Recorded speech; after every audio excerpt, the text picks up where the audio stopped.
শোনা আমার, আমি জানি তোর জন্মদিন আসছে, আমি তোর জন্মদিন কখনো ভুলে যেতে পারি আমার মা? কি করবে কিছু ভাবলে?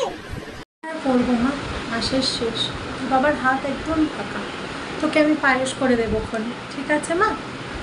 না না, শুধু পায়েস করলে হবে না, আমি আমার বন্ধুদের ইনভাইট করেছি, আমার একটা নতুন জামাও কিনে দিতে হবে, আমি কিচ্ছু জানতে চাই না। কি রে মা, কি নতুন জামা, বন্ধুদের নিমন্ত্রণ করেছে, সে খাওয়া, সে তো অনেক খরচা, এবার আমি এখন কি করবো বলতো?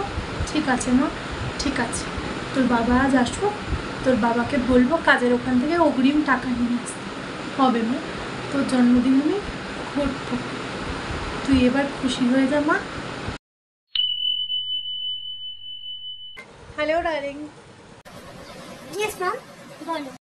তোমার তো আর কিছুদিন বাদে বার্থডে, সো প্ল্যানটা কি? ও মামা, আমি তো বুঝতেই পারছি না আমি কি করব।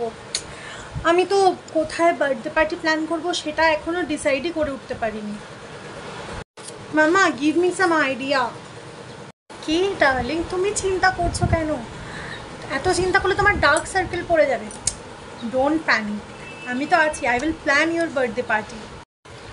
আচ্ছা বলো, কি প্ল্যান করেছো? শোনো, আমি তোমার আর তোমার ফ্রেন্ডসদের জন্য সুইজারল্যান্ড বার্থডে ট্রিপ প্ল্যান করেছি, সব কিছু রেডি, গো অ্যান্ড ওখানে গিয়ে তোমার বার্থডে সেলিব্রেট করো। ও মামা, you are the best mom. আমি এতদিন ধরে ভাবছিলাম সুইজারল্যান্ড যাবো, তুমি আমার জন্য এই সারপ্রাইজটা প্ল্যান করেছো, থ্যাংক ইউ মাম্মা।